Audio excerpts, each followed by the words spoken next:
রাজ্যে এই প্রথমবারের মতো বাণিজ্যিক কফি কমন ফ্যাসিলিটি সেন্টারের উদ্বোধন হয়েছে সৈলাপিতে।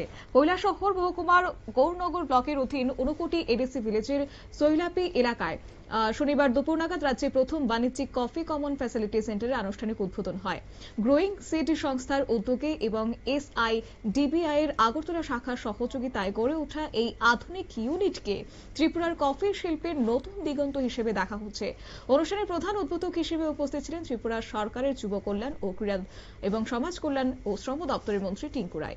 বিশেষ অতিথি হিসেবে উপস্থিত ছিলেন SIDBI এর আগরতলা শাখার ম্যানেজার ও রাজশেখর হানসাদা সহ আরো অন্যান্যরা। কি রয়েছে মন্ত্রীর বক্তব্য শুনুন। অনেকেই যারা সাধারণ মানুষ আমরা মনে করি কফিটা বোধহয় একটু অ্যারিস্টোক্রেট, একটু বড়দের, মানে যারা বড় লোক যারা শহরে থাকে তারা বোধহয় কফিটা শুধু ব্যবহার করে। এরকম নয়, চায়ের থেকে কিন্তু আমরা যদি দেখি কফি পৃথিবীতে সবচেয়ে বেশি জায়গা ব্যবহার হয়। আমাদের যদি চা দেখি, আমাদের পৃথিবীতে বোধহয় 60-70টা দেশে চা চাষ হয়, কিন্তু কফি প্রায় 100খানিক দেশে চাষ হয়। কফি প্রায় পৃথিবীতে 100 দেশেরও বেশি জায়গাতে কফি চাষ হয়। তো কফির পরিধি অনেক বড়, কফি অনেক বেশি মানুষ ব্যবহার করে গোটা পৃথিবীতে, এবং কফির বাজার মূল্য আপনি 2-2.5 লাখ টাকা থেকে শুরু করে আপনি 150-200 টাকাতে কিলোতে আসতে পারবেন। এটা একটা বিশাল বড় মার্কেট। এই মার্কেটটাকে আমরা যদি ধরতে পারি কিছু একটা অংশ, তাহলে কিন্তু আমরা ফাইন্যান্সিয়ালি আমরা লাভান্বিত হব। আমি এটা বলবো যে আমাদের রাজ্যে যেহেতু সম্ভাবনা রয়েছে কফি চাষ হওয়ার, কফি চাষ হতে পারে, তাহলে আমরা এটাকে কমার্শিয়াল ভাবনা নিয়ে যেন আমরা করি। আমাদেরকে সরকার সাহায্য করে। আমরা দেখি যে আমাদের খুব একটা সেভাবে রুচি থাকে না যে আমরা কমার্শিয়াল উৎপাদন করব। সব ক্ষেত্রে, সেটা ERLM এর ক্ষেত্রে SHG গ্রুপগুলো হোক বা বাকি ক্ষেত্রেও, আমরা একটু যেন আমাদের রাজ্যে কমার্শিয়াল উৎপাদন শুধুমাত্র রাবার ছাড়া বাকি কিছুতে আমরা খুব একটা করি না। আমাদের রাজ্যে রাবার প্রায় আজকের দিনে 1 লক্ষ মেট্রিক টন রাবার হয়, যেটা বাজার মূল্য 1300 কোটি টাকা আমরা পাই। তো এটা একটা বিশাল টাকা আসে আমাদের রাজ্যে অন্য জায়গা থেকে, এবং এটার মতো অন্য কোনো উৎপাদন আমরা কিন্তু আর করিনি রাবারের বাইরে।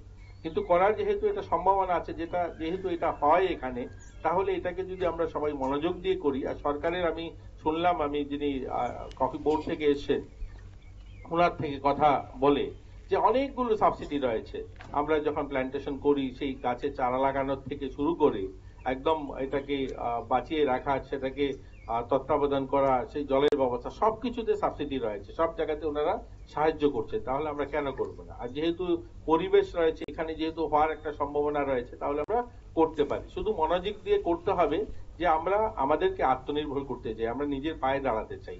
আমরা পরনির্ভরশীল মানসিকতা থেকে বেরিয়ে আমরা নিজের পায়ে দাঁড়াবো, সেই ভাবনা নিয়ে যদি করি তাহলে করতে পারবো। আজকে যে আমাদের ইউনিটটা হচ্ছে, এটা কমন ফ্যাসিলিটি সেন্টার, আমাদের আধিকারিক আগে বলেছেন, এটা আমাদের সকলের জন্য। এখানে যারা আমরা গ্রোয়ার্সরা আছি, যারা চাষ করি, আমাদের জন্য, সকলের জন্য, এটা সবার ইউনিট।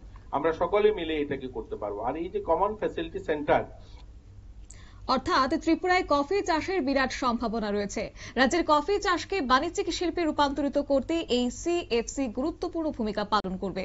কফি সংগ্রহ, প্রক্রিয়াজাতকরণ এবং প্যাকেজিং এর মতো আধুনিক পরিষেবা এখানে উপলব্ধ হওয়ায় স্থানীয় কৃষকদের ক্ষেত্রে একটা আয়ের নতুন পথ উন্মোচিত হবে বলে তারা আশাবাদী। তবে অনুষ্ঠানে অন্যান্যদের মধ্যে উপস্থিত ছিলেন গ্রোয়িং সিড সংস্থার পক্ষ থেকে বিশ্বজিৎ নাথ সহ অন্যান্য সদস্যরা, SIDBI এর প্রতিনিধি এবং কফি বোর্ড ও নাবার্ডের কর্মকর্তারা। বহু কফি অনুষ্ঠানে এই ক্ষেত্রে যোগ দিয়েছেন।